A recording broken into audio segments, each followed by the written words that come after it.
All right. Good morning, everyone. My name is Joaquin Esquivel, Chair of the State Water Resources Control Board. Today is Tuesday, January 6th.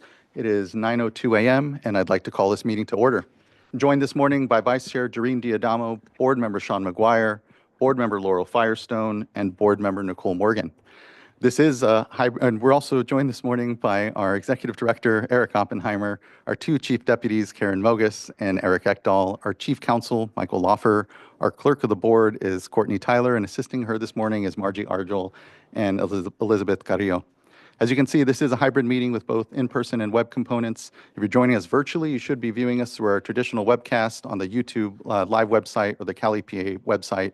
But if you intend on commenting on any of today's items, you need to be on the Zoom platform. There is a link and instructions at the top of the agenda on how to get onto that platform. But if you're having any challenges, please do just email the clerk of the board at board.clerk@waterboards.ca.gov, and she can help get you onto the platform. Once you are on the platform, your camera will be off. You will be on mute until it's your turn to speak on the item you've indicated. For everyone in the room, good morning. Good to see you. Happy New Year, everyone. We're here in Sacramento in the California Environmental Protection Agency building. A few announcements for us here as well. Please do observe the exits. If we happen to have an emergency, we'll calmly file out to Cesar Chavez Plaza and await further direction. Also, if you intend on commenting on any items today, there is a QR code, I believe, and a laptop here at the side of the room where you can sign up. Once you are at the podium, please do introduce yourself and any affiliation if you feel so comfortable. And then lastly, for us here in the room, please do just silence your phone so we have an uninterrupted meeting today. This morning and this year, we're kicking things off actually with a presentation of a Superior Accomplishment Award, and would like to call up Darren Polhamus to present the award. Good to see you this morning, Mr. Polhamus. Esquivel, and thank you for the opportunity to do this. I want to read the statement that we put together for this award. It's 1 day shy of a year ago, on January 7th, 2025, a series of destructive wildfires affected Los Angeles County. The largest of these, the Eaton and Palisade fires, resulted in the deaths of at least 30 people, evacuations of over 200,000, destruction of more than 18,000 homes and structures, and over 37,000 acres burned. During this time, Ashley Doomer, our section chief in Glendale, and her team, in a critical role of Southern California section chief for the Division of Water, took immediate action. During the immediate aftermath of these fires, Ashley and her team went above and beyond their duties to interact with 9 different public water systems under do not drink, do not boil water advisories in the aftermath of the fire. Her team's response effort included field inspections to assess water system infrastructure damages, providing guidance to water systems on restoring water service, and reviewing and granting approvals for sampling plans to investigate and remediate benzene contamination of water systems due to the wildfires. For a minimum of 2 months, 4 water systems were continuously affected by do not drink, do not boil water advisories, and our team was responding to numerous customer inquiries and public record action requests on the emergency response, often simultaneously. This extraordinary work effort continued after hours and weekends. Response to manage the drinking water emergency concurrently with the water systems experiencing the longest recoveries. The Division of Drinking Water could not have supported the wildfire response nearly as effective without Ashley and her team's efforts to successfully lift the last unsafe water notice on May 9th, 2025. So that summary gives a great impression of how catastrophic it was. We had never dealt with 9 large water systems instantaneously damaged to the extent that we had seen in the LA fires. It is unprecedented. And the amount of work is simply kind of unimaginable from the scale of what the staff went through. I will read the names of the staff here. Hopefully many of them have joined us remotely because these are our Southern California crews. So starting with Ashley. Ashley actually is away on maternity leave. She had a baby girl on New Year's Eve, so congratulations to her. I wouldn't expect her to be on today. Jason Cunningham, Chaideep, who unfortunately has passed away this summer. We lost a really valuable team member there. Dimitri Ginsburg, Terrence Kim, Bill Lang, Jean Leonardo dos Santos Kowalski, Elizabeth Esquivel, Misam Hijamarad, James Coe, Curtis Lee, Lillian Leong, Yuji Marsh, Matthew McGill, Ewan Hugh Park, Sadezra Hafiznazami, and Yvonne Heaney were part of that critical team that did that extra work for us, and just wanted to really appreciate their service to the public in that extraordinary effort and time. And then I want to also, as a second award, recognize Jason Spots, who's with me here today. He is our emergency coordinator. And Jason, during his time in this critical role as security and emergency management program manager for the Division of Drinking Water, took immediate action during the fires and during the immediate aftermath. He went above and beyond his job and duties coordinating water systems with other DDW staff, bringing our experience to bear from our previous fires and helping that, coordinating with FEMA, US EPA, DFA, Cal OES, DFA, and the many, many others that wanted to be involved in this massive emergency that sometimes were helpful and many times weren't. He managed the emergency tracking across 9 different public water systems, which were under different do not drink, do not use boil water advisories in the aftermath of the fires. Jason worked incredibly long hours, days and nights, weekends to manage the drinking water emergency response, all while making in-person visits to Los Angeles where appropriate. In fact, I usually found him down there when I called him, not here. This was an unequal personal effort of work to nearly around-the-clock times to ensure appropriate emergency response support was provided, and the Division of Drinking Water could not have supported the wildfire response nearly as effectively without him and the success of lifting the unsafe drinking water notice. So I'm super pleased to be able to present these awards almost on the anniversary of those fires. The work still continues. We have not stopped actually to this point in time. While the emergency part's over, so much rebuilding and so much effort still going in. Effort on our part to improve just our ability to respond, working on new draft orders and planning to convene water systems to get together to talk through what we might do together better in the future, because I think unfortunately California continues to face this threat in the future. So with that, I appreciate everyone and maybe people that were online that were able to join us. I know Courtney gave them the link if they want to pop their screens on and wave and we can take a picture. Oh, there they are in the office even. Excellent. Awesome.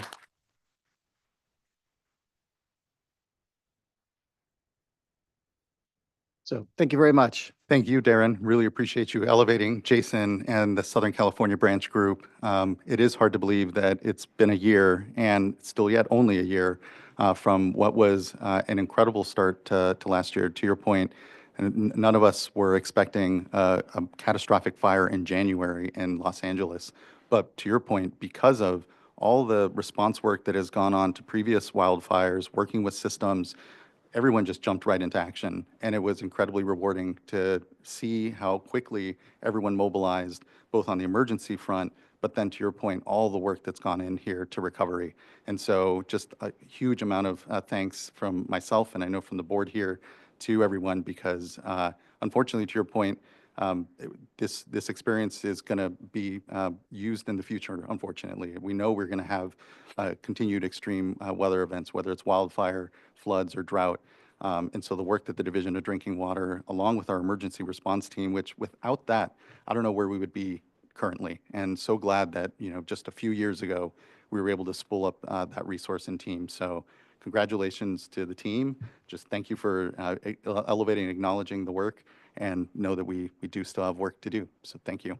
Yeah, thank you. All right. Yeah, do you want to do a quick photo with Jason? Yeah, it's our tradition. So, awkward dais photo. Here, use my phone, Eric.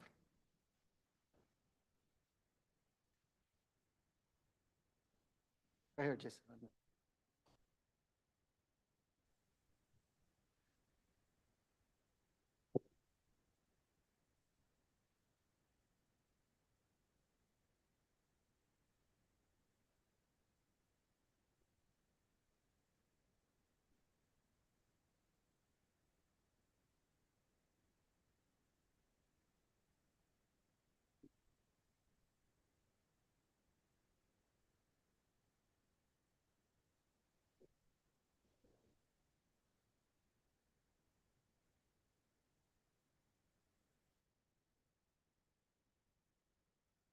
Huge thanks again. All right, that now brings us to public forum, and I believe we have a few public forum commenters. Let me pull up my list. I don't have concurrently who's on the platform, so I will just name them and just let me know, clerk, if they're available or not. Uh, First person I'd like to call up is Jason Borsellino. Okay, and Mr. Borsellino, I believe you also signed up to speak during the hydro update, so we can circle back to you then. Our next speaker will be Tricia Velasquez, be followed by Tricia Velasquez, followed by Patricia Anjena, and then Regina Chicazola.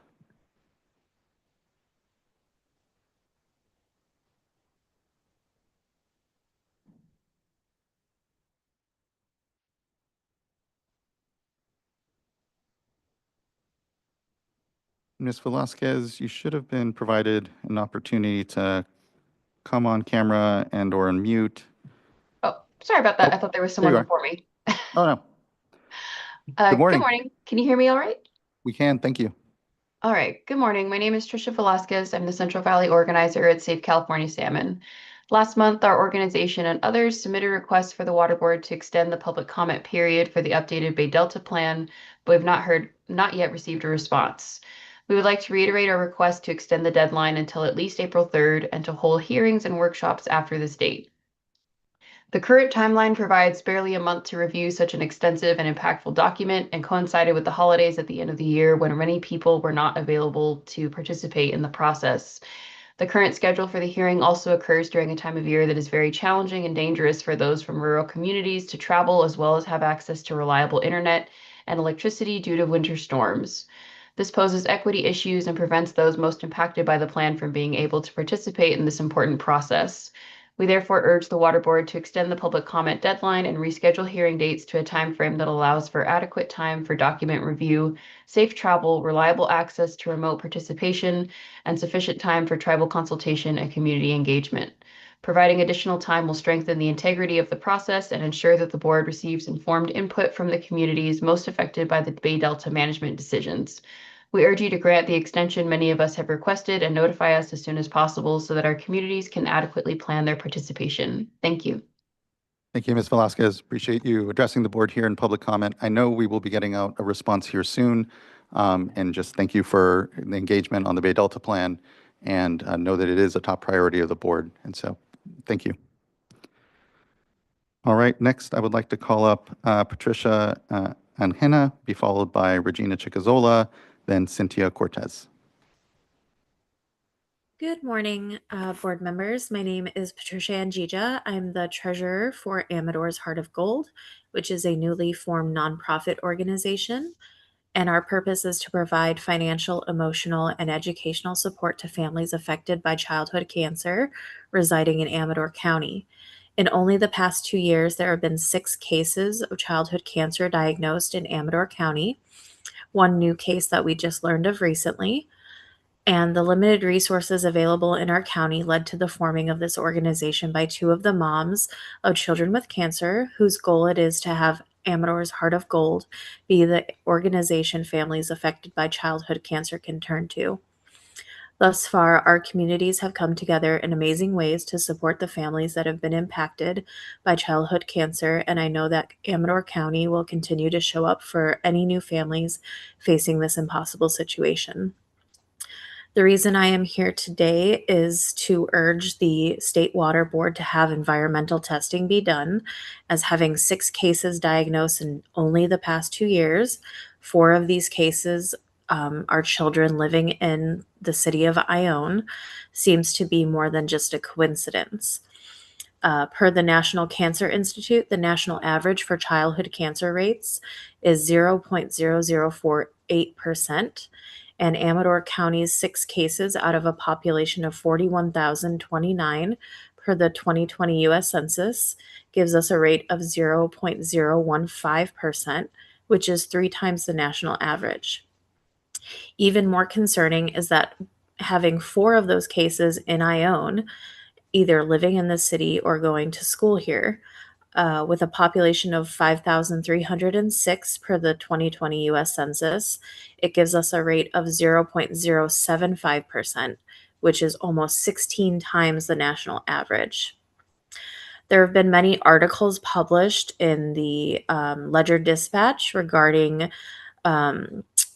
previous contamination with the Mule Creek Prison water system in 2018, and I believe in 2020 as well as 2022.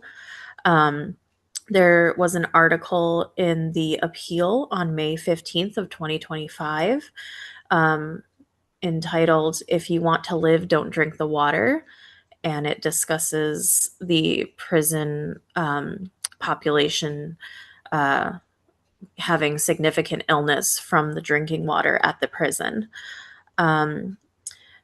There have been a lot of chemicals and pollutants entering our water system due to having mining industries, Kennedy and Argonaut mines, for example. They are Superfund sites.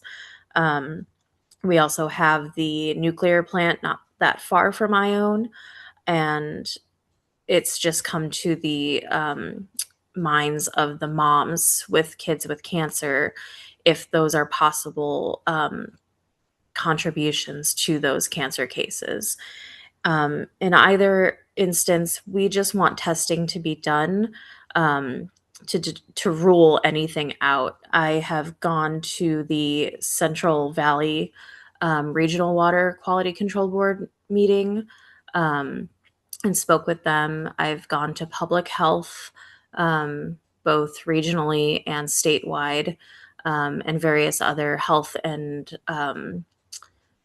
environmental agencies as well. So I'm asking all environmental and public health related agencies in the state and regionally to do their due diligence, make sure that there's no cause environmentally for these issues cropping up. We're not trying to have a blame game or anything. We just want answers. If it just happens to be coincidence, or say, for instance, other factors like, plastic water bottles, that's a big thing as well. We just want to rule out things so that it'll ease the minds of moms in our area. We've already lost one of our warriors, Mighty Mateo, at only 21 months old.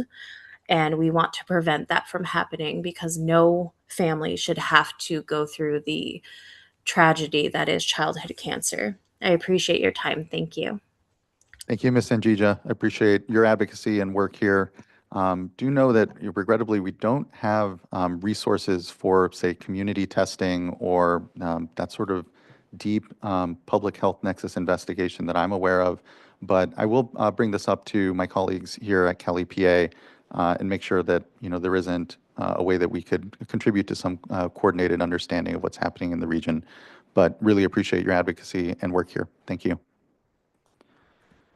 All right, next I'd like to call up Regina Chicazola, be followed by then Cynthia Cortez. Hi, good morning and Happy New Year, board. Happy New Year. I am here for two reasons. One is I would like to echo the earlier comments from our organizer, Tricia, for asking for there to be an extension with the Bay Delta Plan hearing especially, but definitely the comments too. And I just wanted to reiterate the reason two of us are here this morning is because neither of us knew who would have internet, because we both live in rural areas that are impacted by this plan. So far, just within the county I live in, we've had a giant water system outage, a fire, and multiple floods and passes be closed during snow just since the new year. So this is in less than a week. And I think it just really hits home that to plan for the travel from all the different places that would be impacted to Sacramento. And I know that there's also Zoom options, but like I said, we never know if we're going to have internet. And with that, I also would like to bring up, there have been some major changes, not necessarily from the board, but from the federal government that we really need time to address and think about. And one of those being that the Bureau of Reclamation no longer is guaranteed to be engaging in the voluntary agreements, and also has changed their biological opinion to an option that hasn't been fully analyzed. And even the state is saying will impact the state's water system. So knowing what the benefits of the voluntary agreements are and going over all that documentation with the time allowed, with there being some real changes and challenges. We've also done an analysis of some of the Trinity River impacts and found really different impacts with the limited time that we have than what the actual plan says. And that might not be because of the board. It might be the board got the wrong information from the Bureau of Reclamation. So anyway, we need more time, pretty much is what I would like to say. And I think under the racial equity action plan, this is a really reasonable request. Also like for our areas, a lot of people get internet through the tribal offices, and the libraries, which have been closed for 2 weeks. So people haven't even had the chance to dig into the documents that don't have internet going to their houses, which is not an option to a lot of people. A lot of people also don't have electricity. You're aware of the North State issues, I'm sure. But we've been engaging in this process since 2017 now. And we feel like our participation is really critical, and North State's residents is really critical. With that said, that was just one of the things I wanted to bring up, and it sounds like you are working on an answer. But I also wanted to urge the board in the year ahead to start really thinking about the threats from the Trump administration to our water systems, and to our rivers and to our biodiversity, and even to our firefighting efforts. And think about ways that we can make sure that the decisions coming out of California are scientifically sound, and actually respond to the real-time threats that we're dealing with. And so with that, while you're looking at opportunities and looking forward to the year, I would like to really urge you to move forward with in-stream flow processes and have those be science-based. And obviously, the Bay Delta Plan does deal with that, but we're involved in a lot of these processes also on the Klamath River and the Scott Shasta. We've asked for action to be taken to protect the Trinity Rivers in-stream flows and carryover storage. We've worked in Deer Creek, in Antelope Creek, in areas in the upper part of the Sacramento River. And these areas are critical to not only winter run and spring run salmon continuing to thrive, or at least recover in the area, but also to our drinking water supplies. And I think that is really overlooked, that the North State's drinking water supplies are so threatened by commercial agriculture and not very well planned out water rights, and climate change, frankly. So that the fact that you've started these processes, at least in the Upper Sacramento and the Scott and Shasta, means a lot to our communities. We finally have a chance to move forward in a good way. But I would like to say, I think in these situations, along with the Bay Delta Plan, we should be having science guide the process and then look at local cooperative solution and voluntary agreements. Because yeah, there's a place for those, but we need the actual numeric flows in place. And we need to look at the science first. And it's really necessary right now, being that we have the Trump administration stepping into so many of the decisions that impact our state and impact your decisions.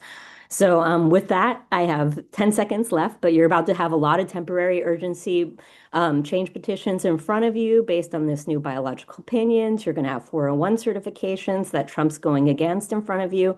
And I just said, please let science and the communities and community involvement lead the way. Thank you. Thank you, Ms. Chicazola. Happy New Year to you. It's good to see you. And again, appreciate the continued engagement. We will get a response out. I'll note on when it comes to the Bay Delta Plan and additional time, I will note that much of what was released was actually significantly similar, or if not the same, to what was released in July. And so I understand, folks are feeling that's a lot of material to go through in a short amount of time. Hopefully folks have been, going through the program implementation and documentation from July, because it is significantly similar. So, but nonetheless, we will get a response out, and just thank you for the continued engagement, continued participation in this dialogue. It's really critical to your point, and just really appreciative. All right, next I'd like to call up Cynthia Cortez.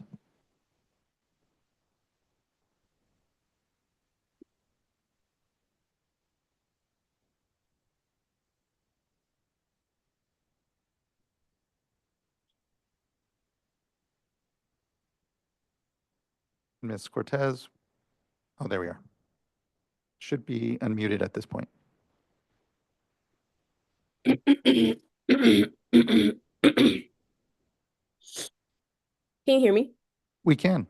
Good morning, Ms. Cortez. Good morning, Chair Escobar and board members. I am Cynthia Cortez, Policy Program Manager with Restore the Delta. I am here to reiterate the request submitted by the Delta Tribal Environmental Coalition, or DTEC, for the 60-day extension of time to provide public comment on the December 12th revised Bay Delta Plan update.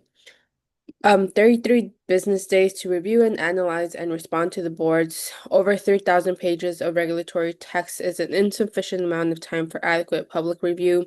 First, the timing of the release of these documents is very much in line with the board's pattern of releasing critical documents during the holidays. 2025 was a very strenuous year for our organizations and the communities we work to protect. The year started off with a direct assault from the federal administration on the health and economic vitality of the Delta communities, and that continued throughout the year unforgivingly through the weekends and holidays.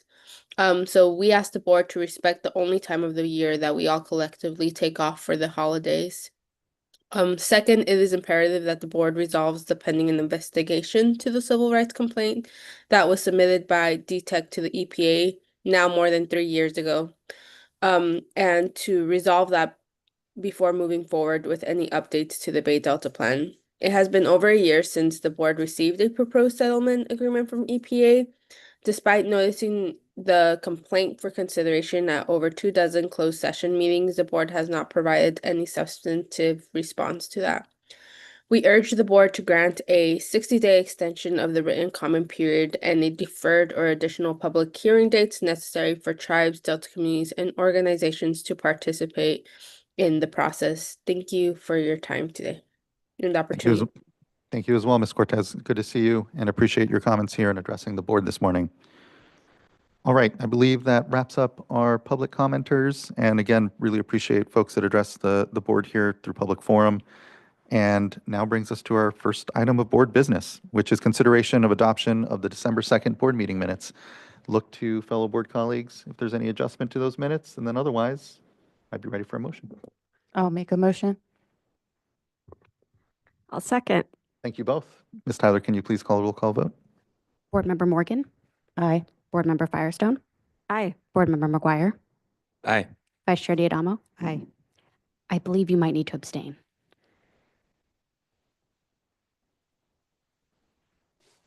You were absent. Oh, okay. I'll abstain. Thank you. I'll double check, but I think that's, yes. Thank Chair you. Escobar. Thank you. Thank Aye. you. All right, thank you. The board meeting minutes are adopted. Next, we have an uncontested item, which is a consideration of a resolution approving an amendment to Los Angeles Regional Water Quality Control Plan to establish site-specific water quality objectives for chloride in Reach 6 of the Los Angeles River. The fact it's uncontested means everyone did a really great job on it.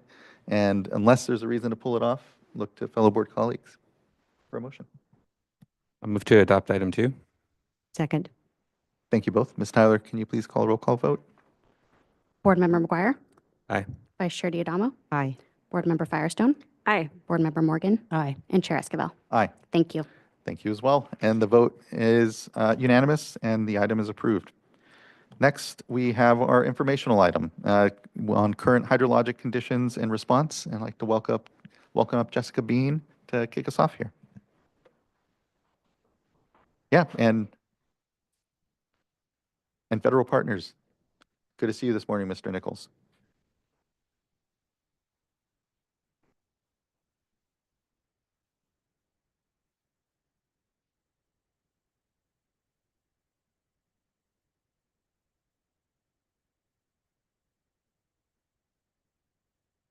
Good morning. Good to see you. Good start to the year. morning, Board and Chair Escobar. I'm Jessica Bean with the Division of Water Rights, and I'm going to do, we have a panel presentation for you today for the current hydrologic conditions and response. I have with me here Adam Nichols and Levi Johnson from the Bureau of Reclamation, and then I believe on the Zoom, on the Zoom should be Michael Anderson from the Department of Water Resources. So if we could go to the next slide, please. So we're going to go ahead and start with the Department of Water Resources update and then move over to the Bureau. And then I'll do a few of our normal slides to wrap things up today. So is Michael on?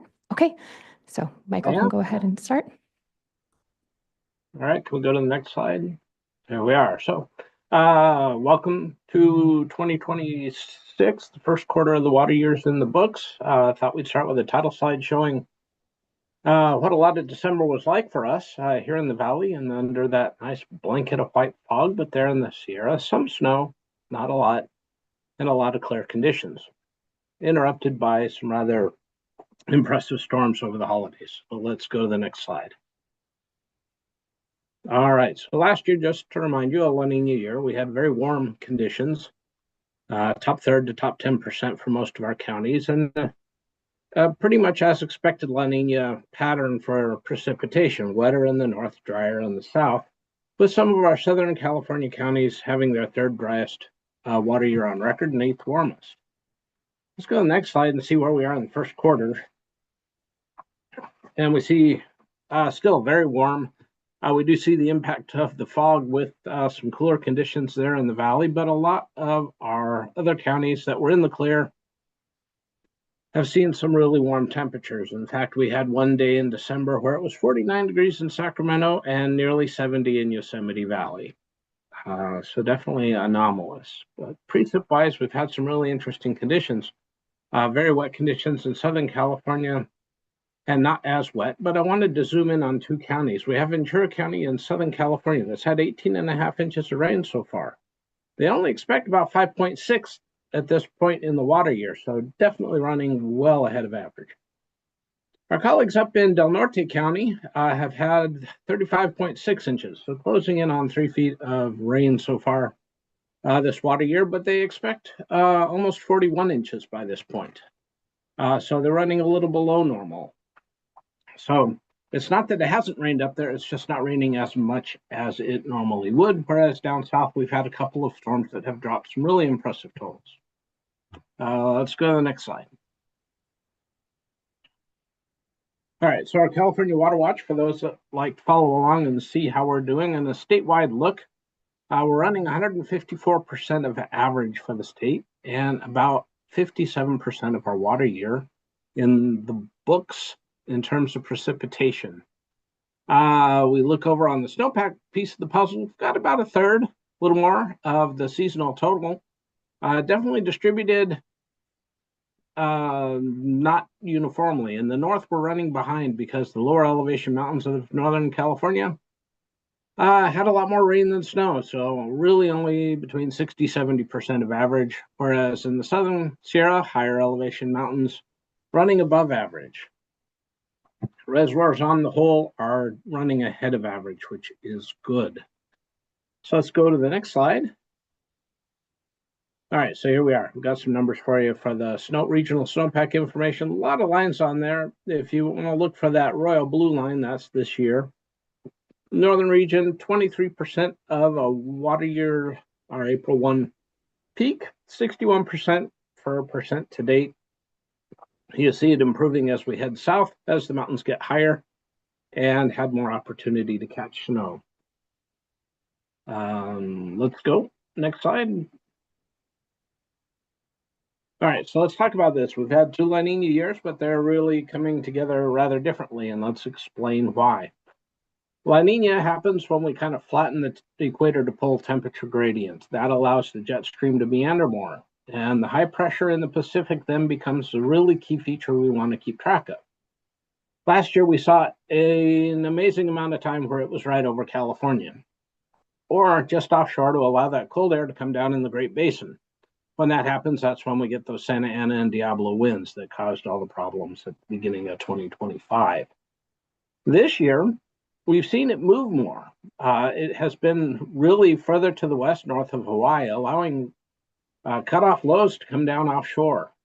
And when cutoff lows come down offshore, that has the opportunity to spin moisture into the state. And we had that happen in October a couple times, a really big storm in November that ran into the remains of Hurricane Priscilla over Southern California, leading to some really heavy precipitation in Southern California.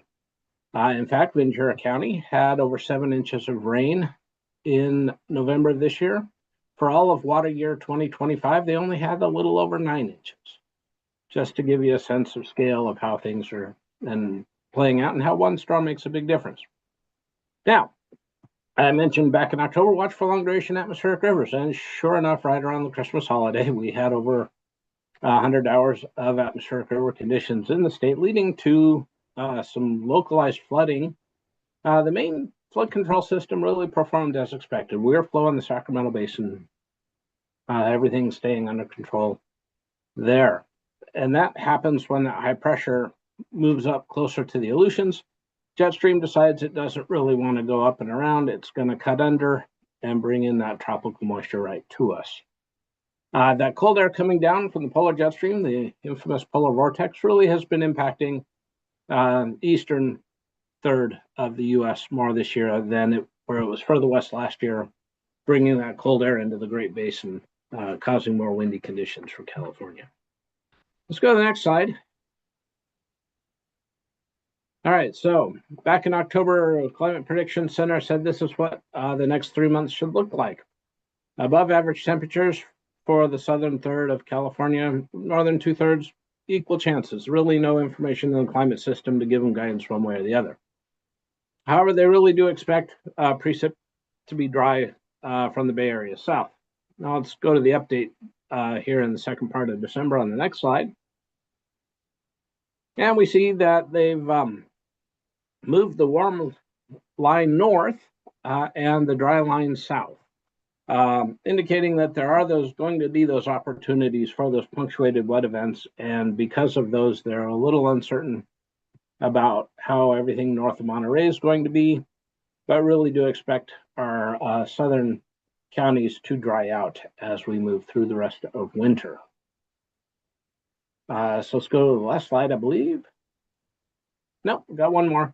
Just wanted to show you over the next 2 weeks, we do see a lot of light blue in our atmospheric river landfall tool, indicating that we don't expect a lot of precip activity for the first in the 3 weeks of January here. So might lead you to believe, whoa, January is going to come in below average. Not necessarily. We could get a storm there at the end of January, and if we've seen one big storm in a week, can deliver a month's worth of precip. So that's what we have to really keep an eye on. Next slide. So watching where that Pacific high pressure is through the rest of winter is really going to be key to our water year outcome. And expectations, a lot of variable conditions, and just got to keep watching out for those extremes. They do abate as we get into March, as our water year moves its way towards the dry season. So really looking at the end of January and February is probably those next opportunities for extremes. With that, that's all I have. Thank you.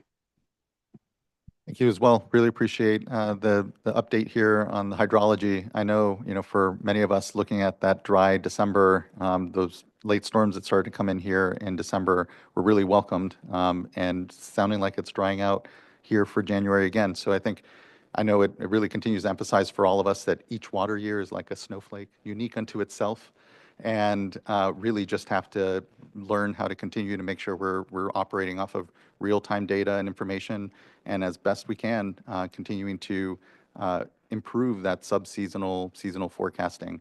On that, I was just wondering, Mr. Anderson, if you've had any sort of further discussions with colleagues, whether it's at the federal level or other Western states, around continuing to improve those seasonal and subseasonal forecasts, and what it might take to make sure we stay on top of that. Right. So yes, we are continuing our Coalition of the Willing. We have a group of researchers just working with the resources that they have. We got together in November, and what we discussed this year was the lack of consistency among the different drivers of our seasonal weather this year, meaning you have a lot of different forces fighting each other. That's where you end up with a much more variable condition kind of year. It's not one thing that sticks through the year because everything's lined up. In this case, there's a lot of different things pushing on those large scale patterns that lead to periods of very dry conditions interrupted by periods of very wet conditions. We are continuing to advocate for a Western seasonal forecasting pilot from the federal government in the renewal of the Weather Act. And we'll continue with the coalition to look at opportunities to improve our capabilities in the seasonal forecasting. Thank you. Thank you. Really appreciate that. I know as a member of the Western States Water Council, it has been a focus of a number of our Western states. And to your point, this kind of coalition of the willing, you know, in the West, we're very aware how dependent we are on our ability to forecast what is increasingly, you know, uncertain hydrology. So just thanks. I wanted to make sure and put a pin and a note on that. So thank you. Thank you.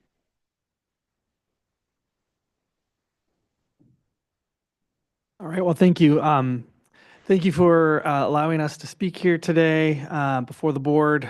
Before I do that, I just want to recognize the passing of Congressman LaMalfa just recently this morning, leader in California Water. It's where he represented District 1, where most of our water comes from. So for those folks up there, our hearts and prayers go out to you, our thoughts and prayers to his family as well.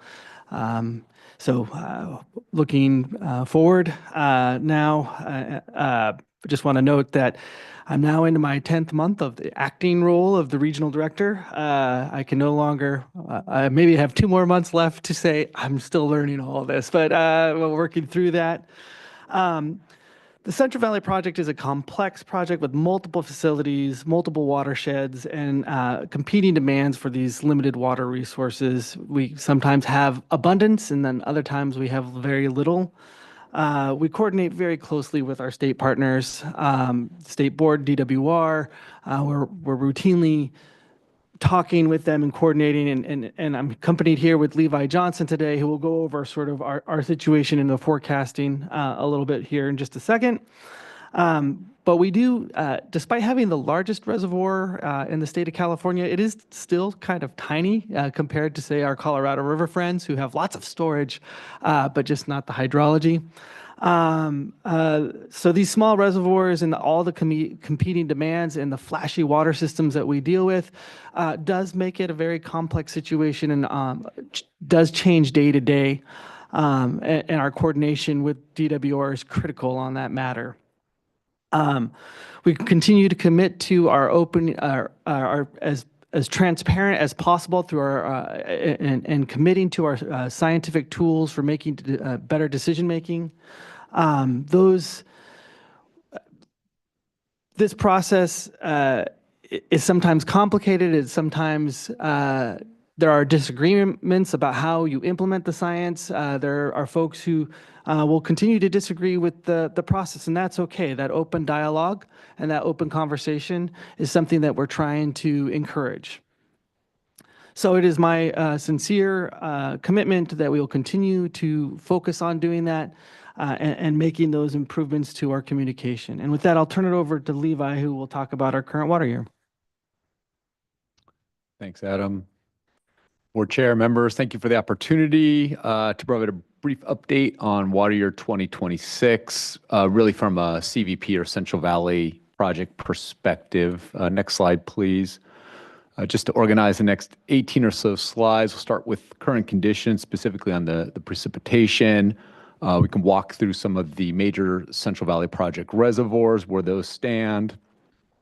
We'll take a peek at the 2-week and monthly precip temp outlooks, and then close it up with a couple key points. Next slide, please.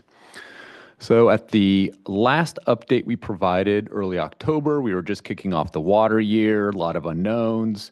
And we have kicked off the water year in a very strong fashion. Again, directing you to the left of that graph, October 1st, the start of the water year. Here, looking at the Northern Sierra 8-station index, we're at about 30.2 accumulated inches, so very strong. You can track the average curve, the blue shaded curve there for context, and then you'll also notice that that point is very close to some of these extremely wet years. So definitely worth noting there. It's 156% of average.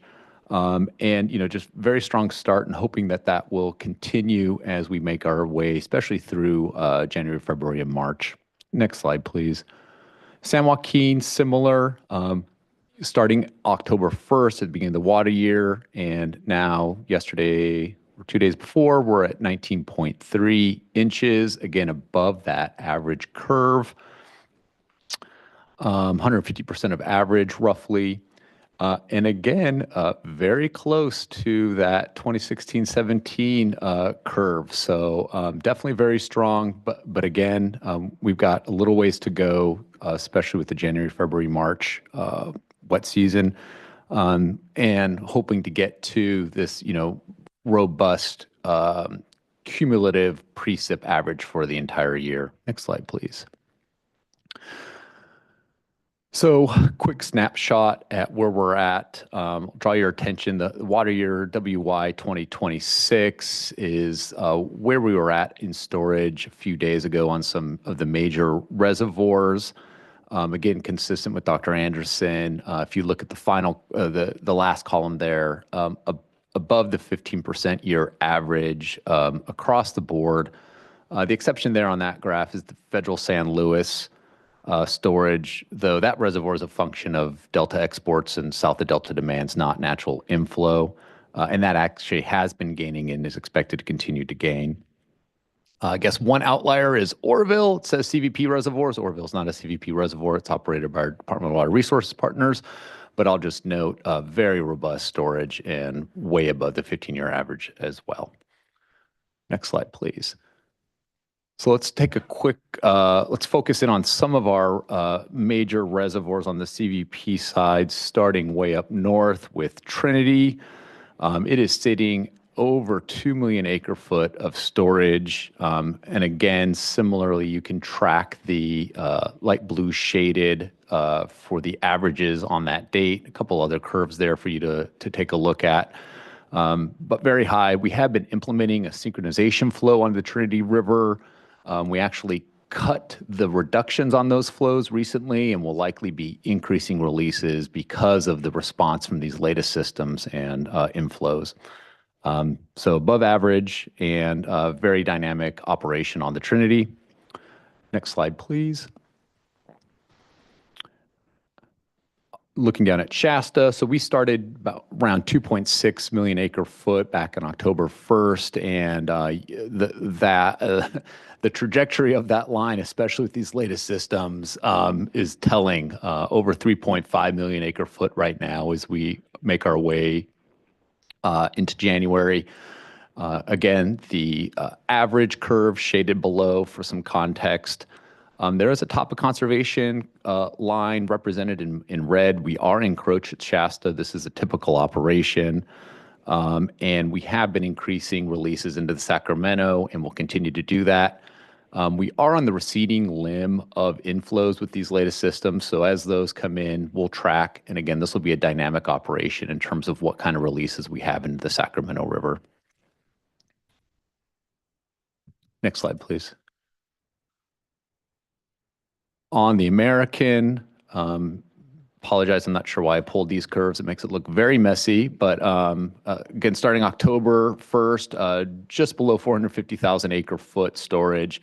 And again, you could just see the trajectory, especially mid-December to present, over 600,000 acre feet. Folsom is the little reservoir that could, very large area to that basin for a relatively small, just under 1 million acre foot of storage. We are also encroached on Folsom, typical operation. Those releases are increasing this week. I think we'll be up to probably around 11,000 CFS release. And again, very dynamic. We'll see how these inflows and recession of those inflows play out, and we'll adjust accordingly. And of course, above average as well for that current storage. Next slide, please. Okay, down to the Stanislaus. New Melones has been quite boring the last couple of years. Started just over 1.6 million acre foot of storage October 1st. We have gained, which is great, especially you can see that inflection point with these latest systems, just over 1.7 million acre foot currently. So we do have plenty of storage. We are expecting to increase with these inflows. The challenging operations right now on New Melones have been more related to the regulatory reservoir Tulloch just downstream. We get a lot of flashy inflows there that are hard to predict and forecast, requiring us to make a lot of jumps in our releases, and I'd expect those to continue at least through this week. Next slide, please. So I mentioned Federal San Luis. This is a snapshot of total San Luis joint project. So this is the combined federal and state storage. We began just around 1.1 million acre foot October 1st. We've climbed 1.4 million acre foot and are continuing to climb as exports have been fairly strong and are expected to continue strong. And again, you'll see the trend there. We'd like to top out around April and would be very appreciative if we could get to that just 2 million acre foot mark before the dry season starts. Next slide, please. Finally, down south on the San Joaquin, here's Millerton Reservoir. This is operated by Reclamation South Central California Area Office. Started around 250,000 acre foot at the beginning of the water year, climbed to just under 400,000, I think around 390,000 acre foot today. So nice inflow response above average, but a very dynamic reservoir, very challenging to operate. Next slide, please. Received some good constructive feedback from my last presentation. I didn't talk about the Delta, so apologies. Here's Jones Pumping Plant. Globally speaking, our export operation, October through December, has been very dynamic. We've had water quality requirements that we've been operating to in coordination with Department of Water Resources. We've had export inflow or outflow requirements come into play. We're currently managing to Old and Middle River management, so that's a NEPA, ESA regulation. And on the federal side, we've also and I guess on the state side, have had facility outages, planned and unplanned, that we operate and coordinate around as well. So very dynamic, very typical, and we expect that type of dynamic Delta operation as we move through the OMR management season here through the rest of the water year. Current conditions, we're supporting on average between 6,000 and 7,000 CFS of combined export. Again, that's very dependent on how inflows make their way into the Delta, and very dynamic situation. Next slide, please. So thanks, Dr. Anderson, for showing the 3-month. I'm provided the 2-week, and then we'll look at the monthly. So on precip, again, consistent with what was reported. Really that 2-week period, not a lot on the horizon. You can see that indicated with this below chance of normal precip. And then also on the January as a whole, equal chances through most of Northern California. Next slide, please. And also consistent, the 2-week and monthly temperature outlook trending above average, also consistent with what Dr. Anderson presented. This has direct impacts on snowpack. It has direct impacts on how these inflows make their way into the system and our reservoir operations, and of course, how our snowpack will set up for later in the year. Next slide, please. So we looked at 8-station, 5-station, very robust, very nice. We looked at how reservoir storages have responded accordingly, very nice. But of course, snowpack is the critical component on how the rest of the water year will shape up. Very consistent. I won't duplicate what Dr. Anderson reported. I will just note or reiterate that trend of kind of below normal for the state in the Northern Sierra compared to what we've been seeing in the Southern Central Sierra. It has been nice to see these early systems benefit the kind of the South 80 corridor, which was not the case the last 2 years. So that's been a welcome relief. There is still a ways for us to get to that full snowpack buildup by April, so we'll definitely be watching that closely. Next slide, please. So this bar chart was empty in October. These are the monthly breakdowns of total precip in the Northern Sierra on the 8-station index and then the San Joaquin. I'll note similar trend in the Tulare and Southern Sierra as well. I just haven't shown them here. January has gotten off to a good start. 2 weeks of dryness in the horizon. That's not abnormal, but it is something to take a look at, and still a chance for those January bars to creep up closer to those monthly averages or even surpass them if they decided to do that. And then I'll just note the February, March time period, and especially the snowier January, February months will be very telling on how that snowpack shapes up. Next slide, please. Landfall tool, Dr. Anderson showed this. This is kind of not gut wrenching, but you'd like to see a lot of those blobs a couple weeks out, and knowing not all of them will manifest, but this can change very quickly. But again, consistent with that, expectation of probably a couple weeks of not a lot coming towards California in terms of precip. Next slide. So just global takeaways, precip above average, northern central Sierra, big benefit for the CVP reservoirs and Oroville. January is off to a good start. We are expecting those a couple dry weeks. It doesn't mean January will be below average. Those inflows into our reservoirs have been strong, partly because those systems have been coming in warm, high snow level. And then also just reiterating this lagging snowpack specifically in the northern Sierra, worth mentioning. And with that, next slide. I will thank you for your time and attention. Back over to you, Board Chair. The thanks is all mine, truly. Mr. Nichols, Mr. Johnson, and Mr. Anderson, really appreciate you all joining us here. Mr. Nichols, I appreciate your acknowledgement of the passing of Congressman LaMalfa. Read just as I was coming in about that, and I join you and hear just really giving thanks ultimately to Mr. LaMalfa and his work, and hear just thoughts with his family and friends and colleagues. So thank you for that. And also just thank you for the note on the need for just continued transparency, I feel. To your point, this is a very complex system. As we've said, each water year is kind of presenting itself uniquely to us. And there's a lot of decision-making that's happening disparate through the watershed, certainly with the Central Valley Project and the State Water Project, but others as well. So I think being able to be here, be able to speak about where we are in the water year and what is happening on operations, I think is really helpful for us all collectively, so that we continue to do what we can to ensure that we do have a transparent system that is based off of science-based decision-making, and that we're having a place to be able to communicate all that is ongoing. And so just thank you for being here, and thank you for presenting. I guess, you touched on some of the points to kind of watch out for when it comes to the diminished snowpack on, southern or the northern components. Wondering if there's anything else that I think is important to note, at least at this point in the water year, as we're looking at operations. And I do appreciate the Delta operations slide. I think it'd be helpful if maybe we kind of had a graph, kind of looking at what outflow is, looking at where project operations are, just so that we all collectively continue to, I think, just develop that deeper understanding of the complexities that we're managing through.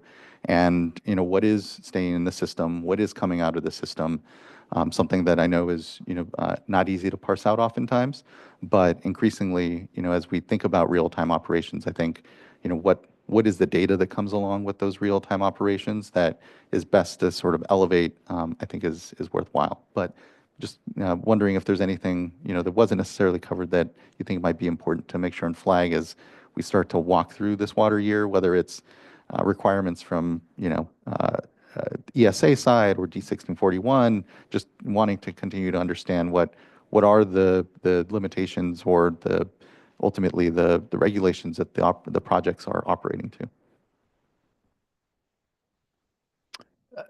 I'll just answer that globally. So when I think of Central Valley Project operations, and I think about the question, like, what is January going to bring?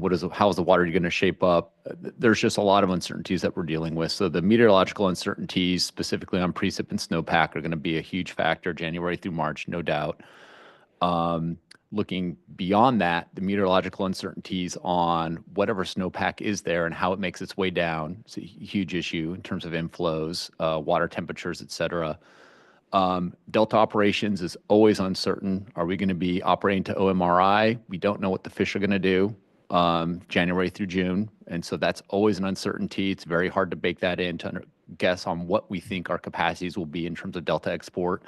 And then also the hydrology in the delta that will come into play as well. And you can pick any certain ones. What's going to happen with Vernalis flows, for example, that's a huge driver on that, is a big uncertainty. And then coupled on that is my favorite is the uncertainties with our facilities. There's always outages, issues at our reservoirs, our export facilities. It's just a part of operating a system like this. How those manifest will also, be a driver in how this water year plays out. So that's how I think about it. Yeah, really appreciate that, Mr. Johnson. Vice Chair. Could you look back over the last over this last storm though on Delta operations as far as how the system was managed, whether it was OMR or some sort of flex that you were able to operate around? We do. We coordinate that with DWR on a daily basis. We, since December 25th specifically, have been operating to what's called a first flush condition. So that's the start of our OMRI, Old Middle River Index management season. And since then, we have been operating project exports to an OMRI level. So that's what's been driving our ability to export water south specifically.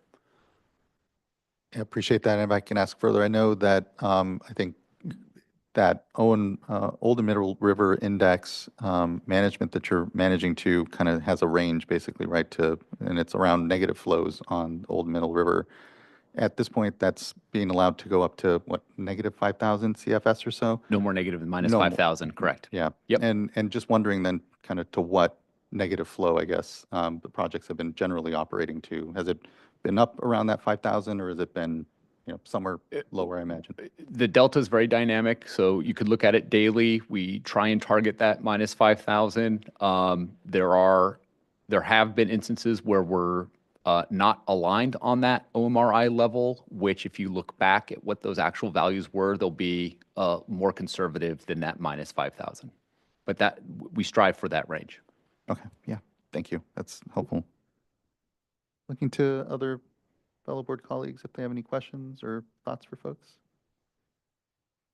All right, hearing none currently. Go, Ms. Bean, I don't know if you have further wrap up. I do. I have a few more slides. I will be skipping a few because you've seen them already. So I don't want to, at this point, triple dip. So next slide, please. And then next slide. So we've seen that one. I don't want to hammer this. We've been living through it, but this Thule fog, this persistent 2 to 3 weeks of blanket was a pretty big deal. And just wanted to show another way to look at the data to compare. But so this is from NOAA, one of the satellite images. And then if you go to the next slide and take a look at the mean daily temperature percentile for December, you can see that you have this reverse where you have the very much above average temperatures we've been hearing about, and then the colder area right where that was. And just kind of a fun way to look at this anomaly that we're seeing. Next slide, please. And then, of course, we jumped into some pretty substantial flooding, debris flows in different areas from a series of atmospheric rivers. And so again, some of the whiplash that we hear about with our weather, just taking a peek at those. And then if we can go to the next slide, please. Okay, this is one we'll just go ahead and skip this one and the next one and the next one. You've seen these as well. Again, our snow, and we'll be touching base on these when I come back at a future meeting. Next slide, please. And then again, when we look at the major reservoirs too, they're all above average at this point. Next slide, please. Okay, so let's take a quick look then at the Scott and Shasta rivers. So the Scott River system, again, you're familiar with this chart, but that the red line is the minimum flow requirements. And for December, it was 150 CFS, and then going into January, it's 200. And we had a maximum daily flow of above 5,800 CFS. And then we did have a minimum daily flow of 145, which is right below that line. It was from December 13th through 15th. Our staff were working very closely with diverters to manage, and then it quickly rebounded above that 150 around December 16th, and then it's maintained there. Let's see. Okay, next slide, please. And then we have on the Shasta River, there was for both December and January, that minimum flow requirement is 125 CFS. And throughout December, we had a maximum of about 700 CFS, and the minimum daily flow was 165. So we did stay up a bit above there for Shasta. And then if you go to the next slide, just taking a look at Dwinell Reservoir storage for 2026, we're really close to 27,000 acre feet, which is about 54% full. If you compare that to the past, we're quite high in comparison to where we've been in in previous years. Next slide, please. Okay, this is my last slide. Just want to do a quick update on the annual reporting for water rights. To date, we've had over 3,000 reports submitted, and we have 4,500 user accounts created. We're getting, I think, about 500 a day at this point for the past couple of days, which is pretty substantial. It was a little bit of a lull during the holiday, which we expected, but we're back at it. We were at 3,100 last time we spoke with you, so we're growing. We've done quite a bit of staff training, so we have a lot of support now on to help with the backlog of help requests that we have. I do want to note, however, that we're receiving a substantial amount of requests for help, and so people should not expect to receive immediate assistance still. We're working through that. We have a lot of folks working on it, but it is still challenging. Email is the best way and the fastest route to get to us, but we do have our phone line as well. I note all of this because the reports are due by January 31st. And if it does take us 1 to 2 weeks to get back to somebody, and if they don't start until right then, they're going to already be past when they need to submit those reports. So it's really important that folks get started now. We are going to do some live office hours to help folks. We have a virtual office hours on January 14th, where folks are just going to be able to either call in or join a Zoom call. We'll have staff available right then. We'll queue them up to get help at that point. We're also working with the Sacramento Farm Bureau to do an in-person event in Sacramento on January 23rd. And I suspect more of these will come up as we see the need. We're trying these out to see what's happening. We are going to run these through February as well, so we're not just going to stop them in January. And then finally, I just want to note that we have a lot of guides and videos on our Cal Water's website. We have been updating those regularly. And really, for folks that need support, we're trying hard to get some very good resources out there so people may be able to actually answer their questions if they're waiting for us to get back to them. So really encouraging people to go there and use those as well. And that's my final slide.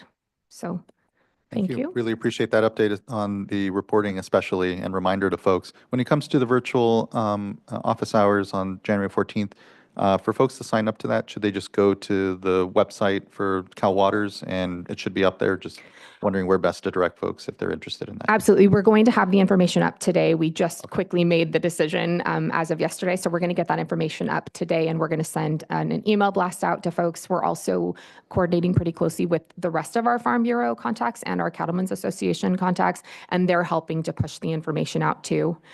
They've been very supportive and helpful resource for us in getting out to folks. But yeah, people there will be a phone line. They don't have to register. They can just call in, or if they're interested in joining through Zoom, they'll be able to just log directly into Zoom, and we'll have a waiting room for them, and we'll basically assign them and get them in the queue to get people to help them at that moment.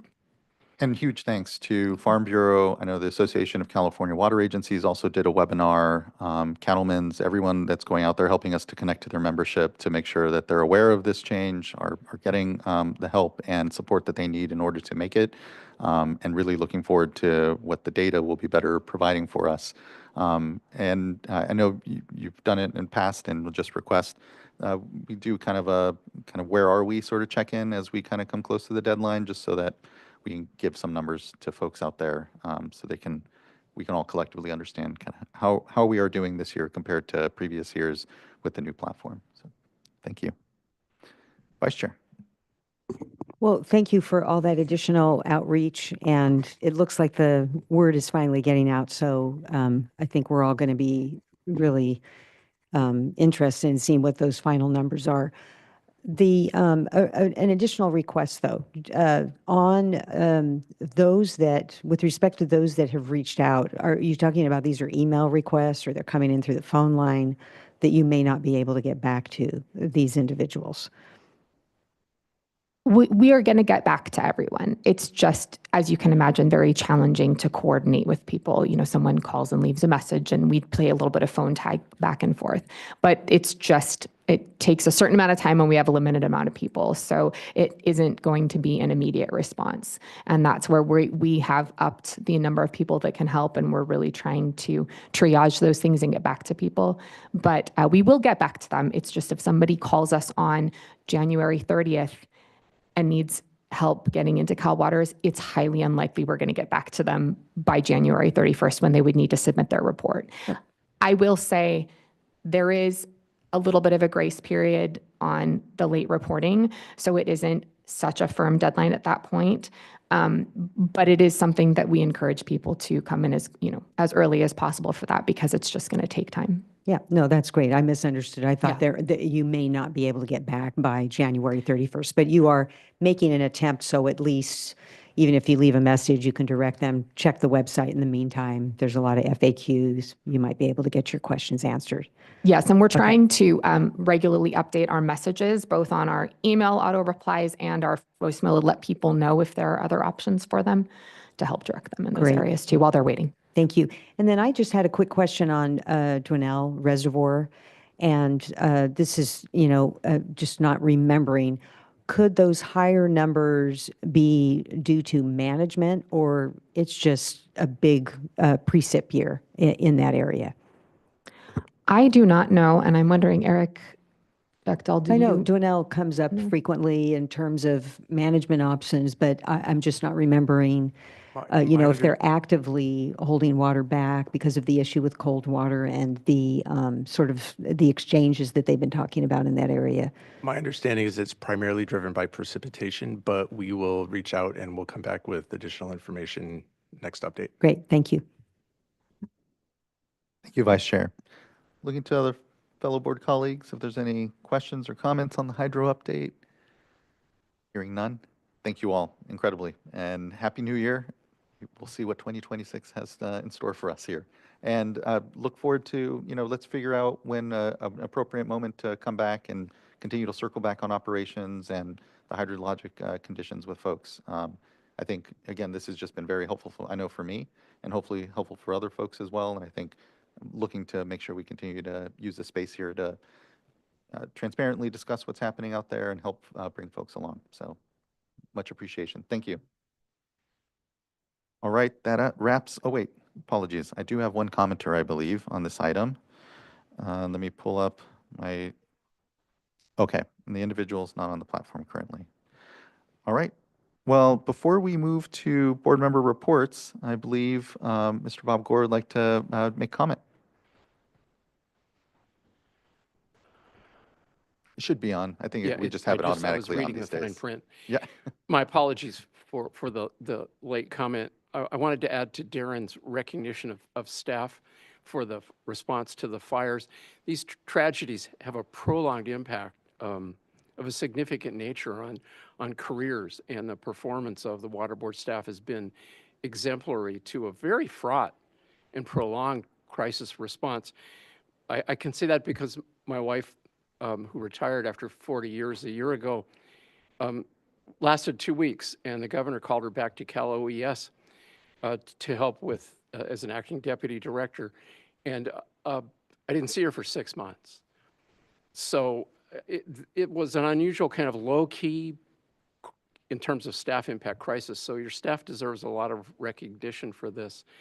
And I will also add some of her cookies are there before you leave. She's a baker as well. So thank you, and I apologize again. Oh, no apologies in the least, Mr. Gore. I really appreciate that acknowledgement, and I will definitely be having a cookie, so thank you. All right, that now brings us to board member reports. Looking to fellow board colleagues, if there's anything to report, hopefully just a lot of great family time and holiday to report out. No report.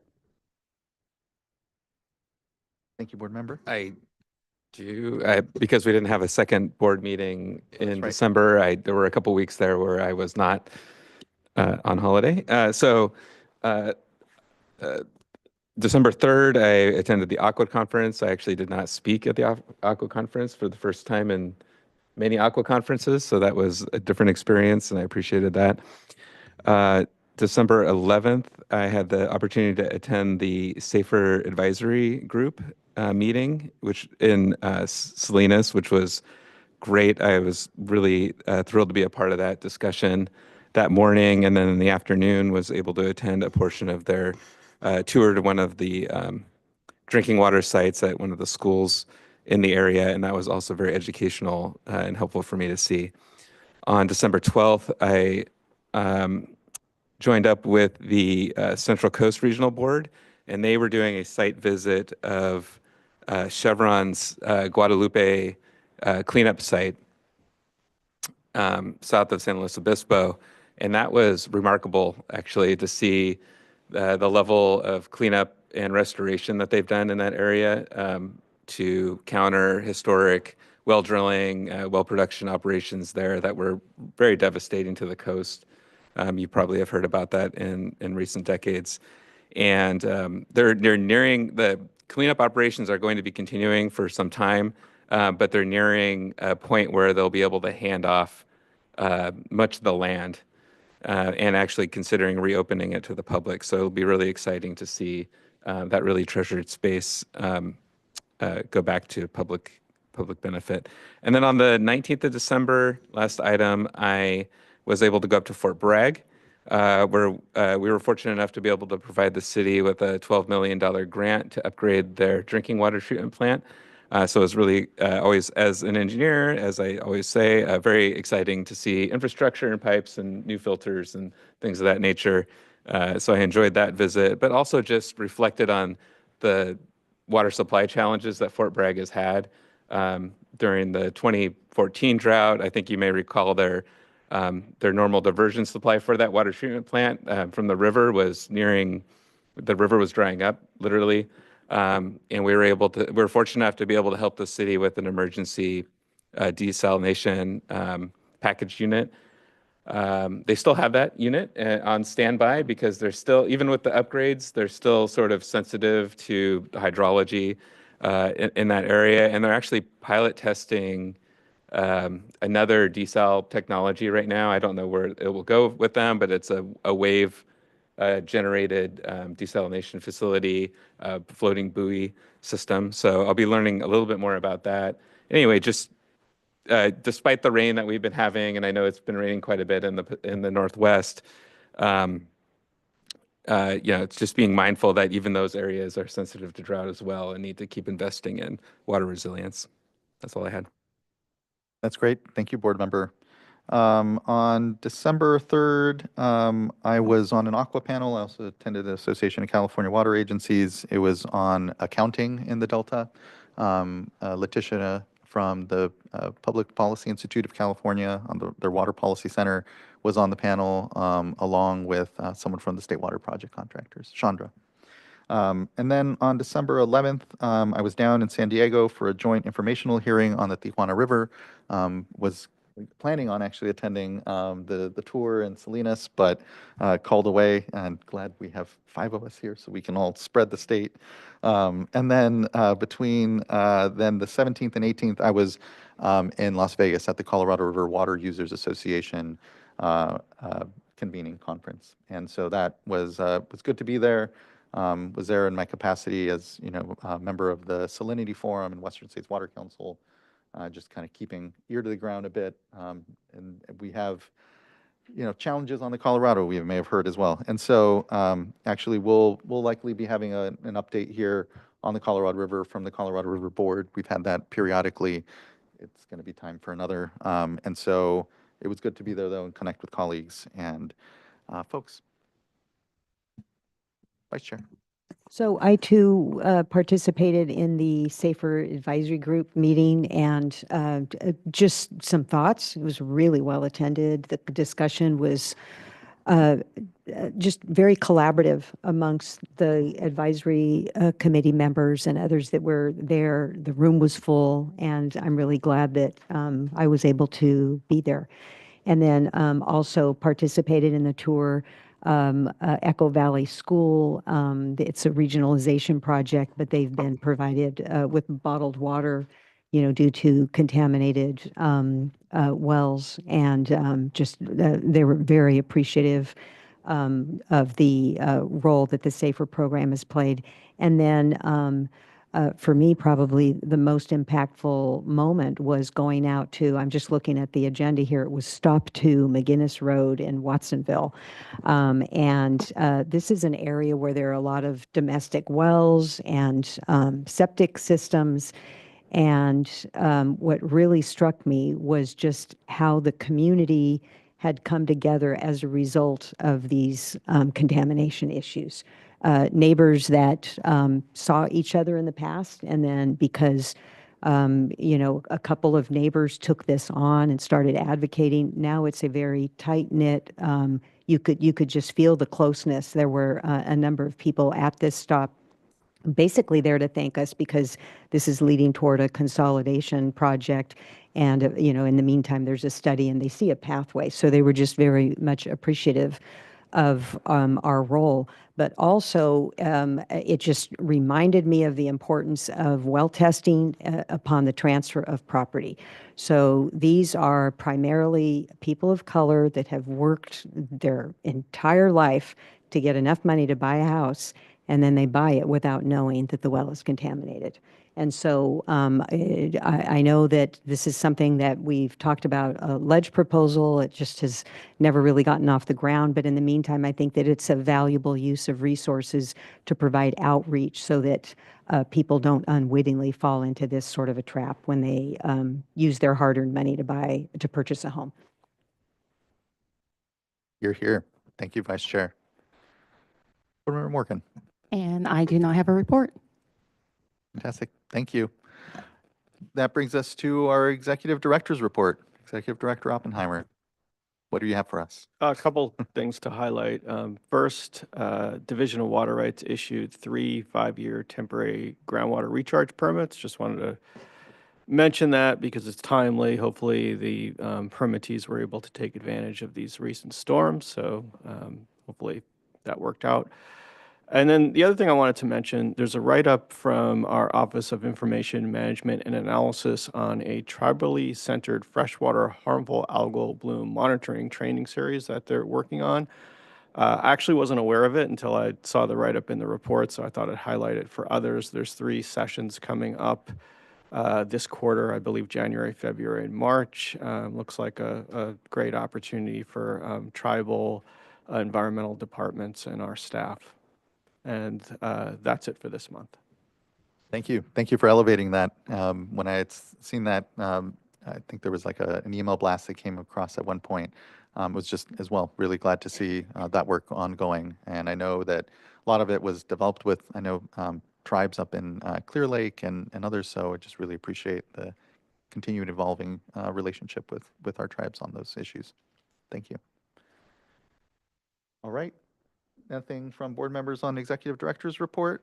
Then that brings us to the end of the public component of this board meeting. We will retreat into closed session. I believe at this point we can either retreat or go to 2540. Unfortunately, the first room we have available is at 11:30. Okay, that's what, yeah. And we can go to 2540 at 11:30 and have that for approximately 3 hours.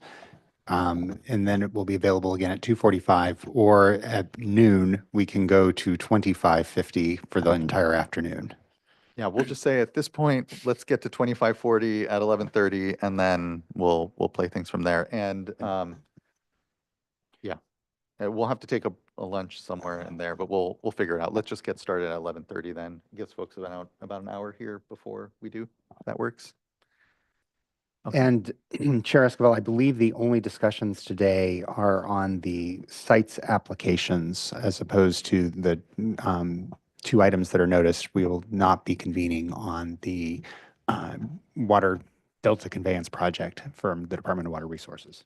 Yep. Thank you for that, Mr. Lawfer. Yeah, we'll just retreat and discuss sites. And other than that, thank you, everyone. Happy New Year here. See what 2026 brings. We will be adjourned after closed session, but otherwise, we'll see you in 2 weeks. Thanks, everyone. Be safe, be well. Our next board meeting is on Wednesday.